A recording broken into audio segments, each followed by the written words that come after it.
palavra. Jocasta tem que definir que Édipo, através do cérebro do mensageiro, possa desvendar o seu passado. Porém, Édipo insiste. Com medo da possível verdade, Jocasta tenta falar, dizendo que Édipo, a partir daquele momento, não haveria mais e seria infeliz.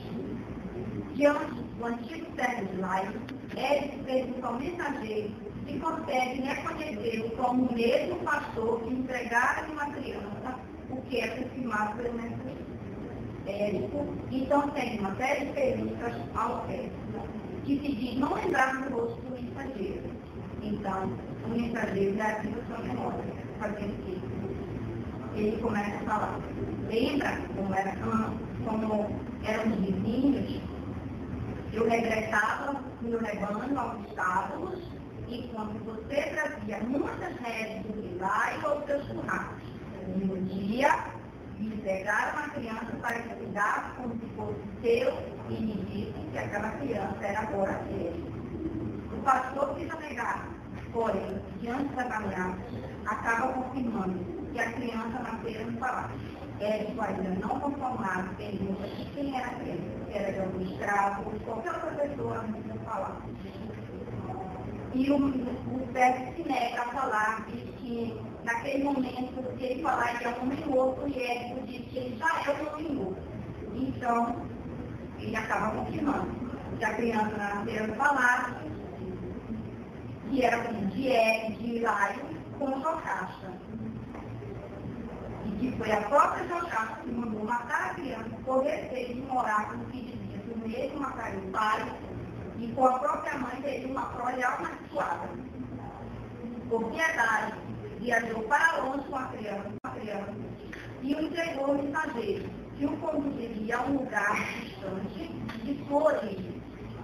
Diante da verdade, Édipo se desespera, sabendo que não poderia nascer de quem nasceu, nem viver com quem vivia e ainda assassinar quem não devia.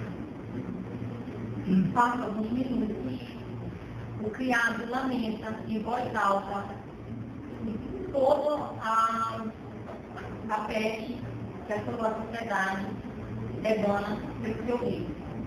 Corifeu ouve o criado lamentando e pergunta a ele como foi a morte da rainha Jocasta. O criado diz que Jocasta deu fim à sua existência pelas suas próprias mãos e que antes de morrer ela lamentava.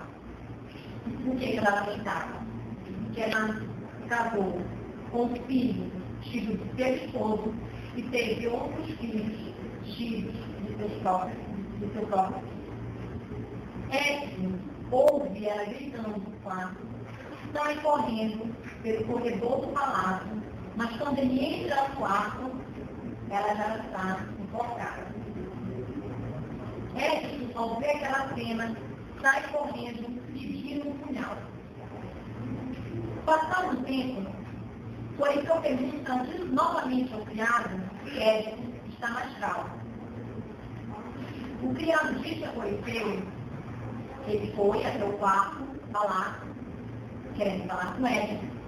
Édipo, de dentro do quarto, diz que não quer falar com ninguém e que não quer mais viver naquele palácio, vítima das maldições por ele pronunciadas, proferidas. Passa um tempo, o Édipo vai até a cozinha, onde está Corifeu e o criado, e ele aparece com os 2 olhos furados, com a face coberta de sangue. Nesse momento, Édipo diz que é um dos homens mais felizes. Corifeu diz a Édipo para ele não se lamentar, porque os males que ele teve são muito grandes.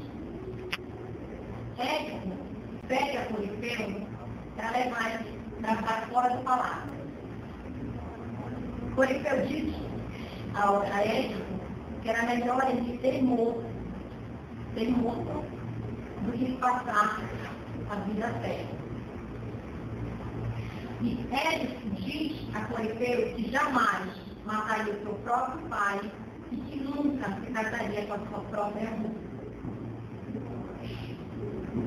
Passado algum tempo depois, Por isso que eu pego ele, levo ele para frente do palácio, da casa, e reúne toda a sociedade tebana para que ela possa ver o exemplo de Édipo. E ele diz assim para a sociedade: este é Édipo, foi um senhor poderoso e por verso tu o invejaste. Veja, caiu em um abismo, pois não dizemos que o imortal preferiste verdade sem ter cruzado a fronteira do outro mundo. Aqui termina